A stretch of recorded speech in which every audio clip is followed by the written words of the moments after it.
ஆண்டவரும் உலக ரட்சகர் மீட்பெருமா இருக்கிற இயேசு கிறிஸ்துவின் அற்புத நாமத்தினால் யாவருக்கும் காலை வாழ்த்துக்களை தெரிவித்துக் கொள்கிறோம். இன்றைக்கும் வாழ்வுதரம் உணவு வழியாக எங்களை சந்திப்பதில் மிக்க மகிழ்ச்சி அடைகிறோம். கர்த்தர் தாமே ஆசீர்வதிப்பாராக. இந்த நாளிலே வேத வசனங்களை வாசிப்போம். என்னோடு கூட சேர்ந்து வாசிங்கள். 1 கொரிந்தியர் 7ஆம் அதிகாரத்தில் 26 31 முடிய இறை பகுதிகளை வாசிக்க கேட்போம். அது என்னவெனில், இப்பொழுது உண்டாயிருக்கிற துன்பத்தின் நிமித்தம் விவாகம் இல்லாமல் இருக்கிறது மனுஷனுக்கு நலமாய் இருக்கும் என்று எண்ணுகிறேன். நீ மனைவியோடு கட்டப்பட்டு இருந்தால் அவிழ்க்கப்பட வகை தேடாதே.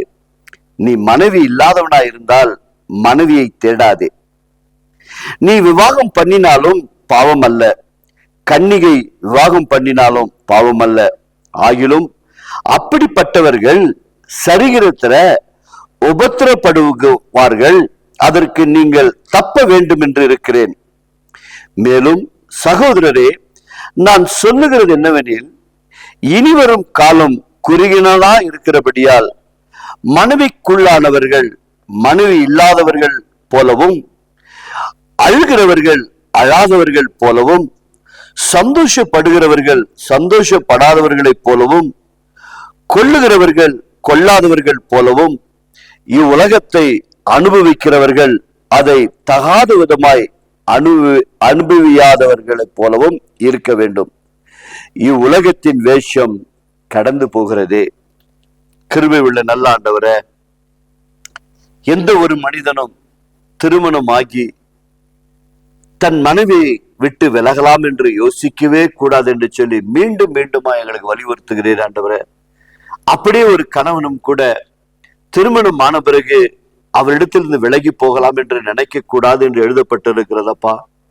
தகப்பனே, இந்த வார்த்தைக்கு நாங்கள் அண்டிப்பணிந்து ஆண்டவரே, குடும்பங்களிலே தெய்வீக சமாதானத்தை கொடுத்து, இன்றைக்கு ஆண்டவரே பிள்ளைகள் எல்லாம் படித்து நல்ல ஆண்டவரே உயர்வான ஸ்தானத்திற்கு வருகிற நேரத்துல வேலையில்லாத திண்டாட்டங்கள் ஆண்டவரே, குடும்பத்தில் அநேக குடும்பங்களிலே கண்ணீர் இருக்கிறது ஆண்டவரே.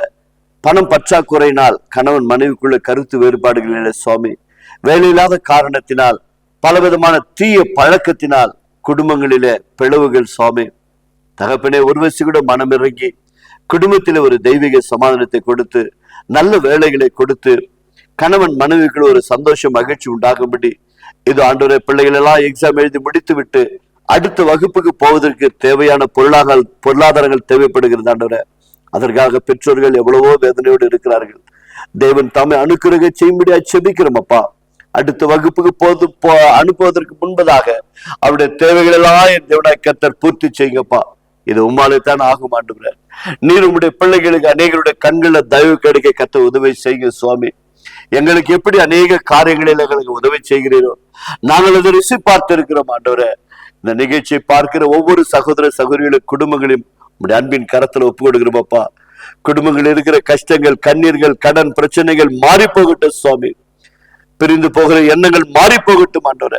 சேர்ந்து வாழ்ந்து குடும்பத்திலே கணவன் மனைவி பிள்ளைகளோடு கூட ஒற்றுமையாய் வாழ்ந்து இந்த உலகத்திற்கு சாட்சியாய் திகழும்படி கர்த்தர் உம்முடைய பிள்ளைகளை விசேஷமாய் ஆசீர்வதிக்கும்படியாய் மீட்பர் இயேசு நாமத்தால் செபிக்கிறோம் பிதாவே, ஆமென். God bless you. கர்த்தர் உங்களை ஆசீர்வதிப்பார்.